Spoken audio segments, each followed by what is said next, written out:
The Passion of our Lord Jesus Christ according to Matthew. You may be seated.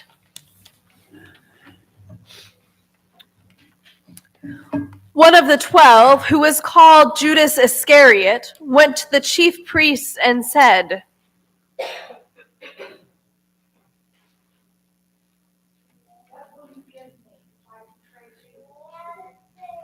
They paid him 30 pieces of silver, and from that moment he began to look for an opportunity to betray him.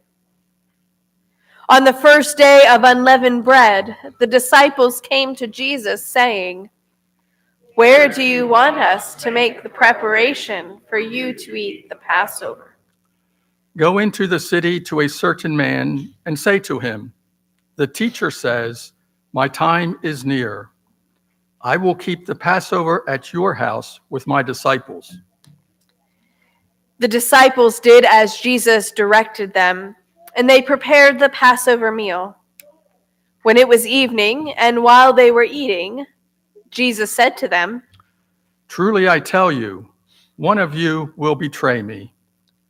And they became greatly distressed and began to say to one another, Surely not I, Lord. He answered, The one who has dipped his hand into the bowl with me will betray me. The Son of Man goes as it is written of him. But woe to that one by whom the Son of Man is betrayed. It would have been better for that one not to have been born. Judas, who betrayed him, said, Surely not I, Rabbi. Jesus replied, You have said so. While they were eating, Jesus took a loaf of bread, and after blessing it, he broke it, gave it to his disciples, and said, Take, eat, this is my body. Then he took a cup, and after giving thanks, he gave it to them, saying, Drink from it, all of you, for this is my blood of the covenant, which is poured out for many for the forgiveness of sin. I tell you, I will never again drink of this fruit of the vine until that day when I drink it new with you in my Father's kingdom. When they had sung the hymn, they went out to the Mount of Olives. Then Jesus said to them, You will all fall away because of me this night, for it is written, I will strike the shepherd, and the sheep of the flock will be scattered.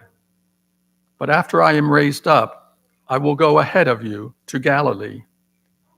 Peter said to him, Even if all fall away because of you, I will never fall away.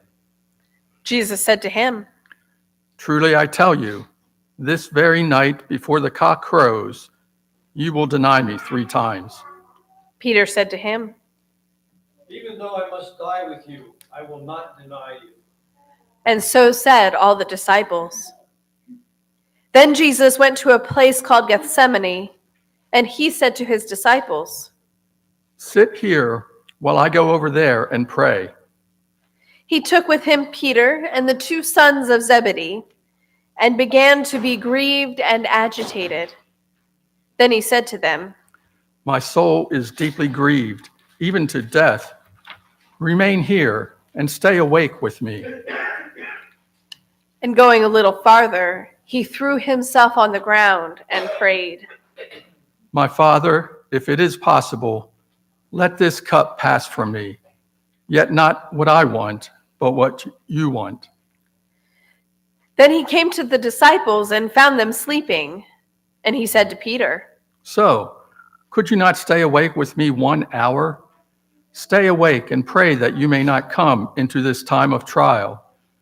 The spirit indeed is willing, but the flesh is weak. Again, he went away for the 2nd time and prayed, My Father, if this cannot pass unless I drink it, your will be done. Again, he came and found them sleeping, for their eyes were heavy. So leaving them again, he went away and prayed for a 3rd time, saying the same words. Then he came to the disciples and said to them, Are you still sleeping and taking your rest? Now the hour is at hand, and the Son of Man is betrayed into the hands of sinners. Get up, let us be going. Look, My betrayer is at hand.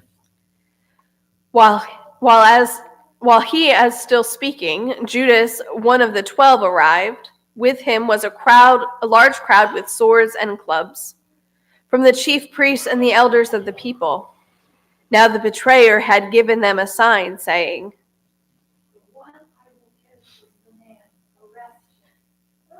At once he came up to Jesus and said, and Judas kissed him. Jesus said to him, Friend, do what you are here to do. Then they came and laid hands on Jesus and arrested him. Suddenly, one of those with Jesus put his hand on his sword, drew it, and struck the slave of the high priest, cutting off his ear. Then Jesus said to him, Put your sword back in its place, for all who take the sword will die by the sword. Do you think that I cannot appeal to my Father, and he will at once send me more than 12 legions of angels? But how then would the scriptures be fulfilled, which say that it must happen in this way? At that hour, Jesus said to the crowds, Have you come out with swords and clubs to arrest me as though I were a rebel? Day after day I sat in the temple teaching, and you did not arrest me. But all this has taken place so that the scriptures of the prophets may be fulfilled. Then all the disciples deserted him and fled. Those who had arrested Jesus took him to Caiaphas the high priest, where the scribes and the elders had gathered. But Peter was following at a distance, as far as the courtyard of the high priest. And going inside, he sat with the guards in order to see how this would end. Now the chief priests and the whole council were looking for false testimony against Jesus, so that they might put him to death. But they found none, though many false witnesses came forward. At least 2 came forward and said, This fellow said, I am able to destroy the temple of God and to build it in 3 days. The high priest stood up and said, Have you no answer? What is it that they testify against you? But Jesus was silent. Then the high priest said to him, I put you under oath before the living God. Tell us if you are the Messiah, the Son of God. Jesus said to him, You have said so, but I tell you, from now on you will see the Son of Man seated at the right hand of power and coming on the clouds of heaven. Then the high priest tore his clothes and said, He has blasphemed. Why do you still need witnesses?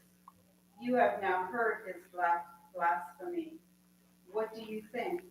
They answered, He deserves death.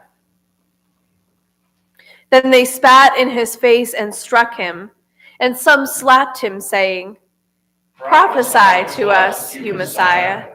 Who is it that struck you? Now Peter was sitting outside in the courtyard. A female servant came to him and said, You were also with the Galileans. but he denied it before all of them, saying, I do not know what you are talking about. Then he went out to the porch. Another female servant saw him, and she said to the bystanders, This man was with Jesus of Nazareth. Again, he denied it with an oath. I do not know the man. After a little while, the bystanders came up and said to Peter, Certainly you are also one of them, for your accent betrays you. Then he began to curse, and he swore an oath. I do not know the man. At that moment, the cock crowed. Then Peter remembered what Jesus had said, Before the cock crows, you will deny me 3 times. And he went out and wept bitterly. When morning came, all the chief priests and the elders of the people conferred together against Jesus in order to bring about his death. They bound him, led him away, and handed him over to Pilate, the governor. When Judas, his betrayer, saw that Jesus was condemned, he repented and brought back the 30 pieces of silver to the chief priests and the elders. He said, I have sinned But they said, What is it to us? See to it yourself. throwing down the pieces of silver in the temple, he departed. He went and hanged himself. But the chief priest, taking the pieces of silver, said, It is not lawful to put them into the treasury, since they are blood money. After conferring together, they used them to buy the potter's field as a place to bury foreigners. For this reason, that field has been called the field of blood to this day. Then was fulfilled what had been spoken through the prophet Jeremiah. And they took the 30 pieces of silver, the price of the one on whom a price had been set, on whom some of the people of Israel had set a price, and they gave them for the potter's field, as the Lord commanded me. Now Jesus stood before the governor, and the governor asked him, Jesus said, You say so. but when he was accused by the chief priests and the elders, he did not answer. Then Pilate said to him, Do you not hear how many accusations they make against you? but he gave them no answer, not even to a single charge, so that the governor was greatly amazed. Now at the festival, the governor was accustomed to release a prisoner for the crowd, anyone whom they wanted. At the time, they had a notorious prisoner called Jesus Barabbas. So after they gathered, Pilate said to them, Who do you want me to release for you? Jesus Barabbas or Jesus, who is called the Messiah? for he realized that it was out of jealousy that they had handed him over. While sitting on the judgment seat, his wife sent word to him, Have nothing to do with that innocent man. For today, I have suffered a great deal because of a dream about him. Now the chief priests and the elders persuaded the crowds to ask for Barabbas and to have Jesus killed. The governor again said to them, Which of the two do you want me to release for you? and they said, Barabbas. Pilate said to them, And what should I do with Jesus, who is called the Messiah? all of them said, let him be crucified. Then he asked, Why? What evil has he done? but they shouted all the more, let him be crucified. So when Pilate saw he could do nothing, but rather a riot was beginning, he took some water and washed his hands before the crowd, saying, I am innocent of this man's blood. See to it yourself. Then the people as a whole answered, his blood be on us and on our children. So he released Barabbas for them, and after flogging Jesus, he handed him over to be crucified. Then the soldiers of the governor took Jesus into the governor's headquarters, and they gathered the whole cohort around him. They stripped him and put a scarlet robe on him, and after twisting some thorns into a crown, they put it on his head. They put a reed in his right hand and knelt before him and mocked him, saying, Hail, King of the Jews! They spat on him and took the reed and struck him on the head. After mocking him, they stripped him of his robe and put his own clothes on him. They led him away to crucify him. As they went out, they came upon a man from Cyrene named Simon, and they compelled this man to carry his cross. And when they came to a place called Golgotha, which means place of the skull, they offered him wine to drink mixed with gall, but when he tasted it, he would not drink it. And when they crucified him, they divided his clothes among themselves by casting lots. Then they sat down there and kept watch over him. Over his head they put the charge against him, which read, This is Jesus, King of the Jews. Then 2 rebels were crucified with him, one on his right and one on his left. Those who passed by derided him, shaking their heads and saying, You who destroy the temple and build it in 3 days, save yourself. If you are the Son of God, come down from the cross. In the same way, the chief priests also, along with the scribes and elders, were mocking him, saying, He saved others. He cannot save himself. He is the King of Israel. Let him come down from the cross now, and we will believe in him. He trusts in God. Let God deliver him now, if he wants to. For he said, I am God's son.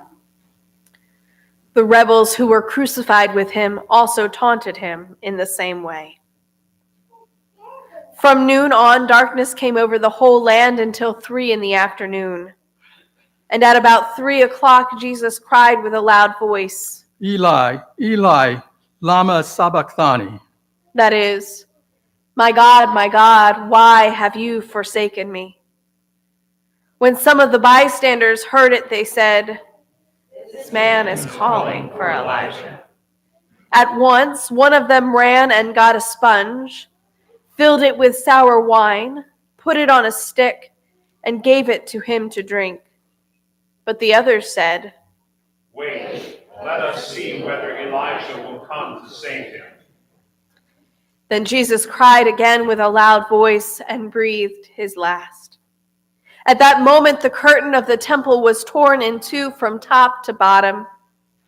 The earth shook and the rocks were split. The tombs also were opened, and many bodies of the saints who had fallen asleep were raised. After his resurrection, they came out of the tombs and entered the holy city and appeared to many. Now when the centurion and those with him, who were keeping watch over Jesus, saw the earthquake and what took place, they were terrified and said, Truly this man was God's son. Many women were also there, looking on from a distance. They had followed Jesus from Galilee, ministering to him.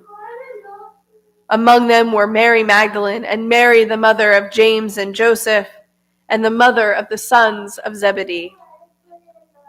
When it was evening, there came a rich man from Arimathea named Joseph, who also was himself a disciple of Jesus. He went to Pilate and asked for the body of Jesus. Then Pilate ordered it to be given to him.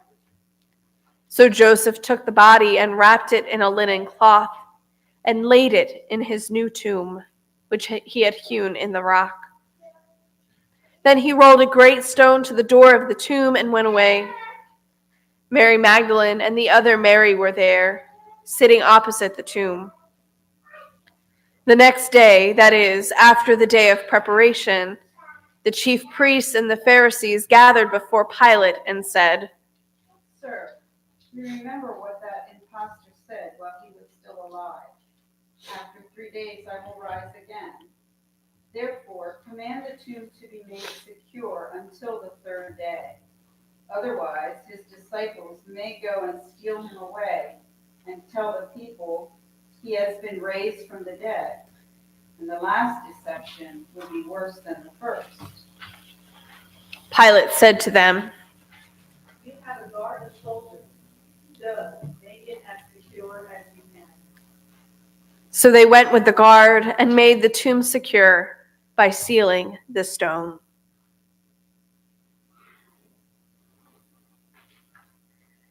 This is the gospel of our Lord. Praise to you, O Christ.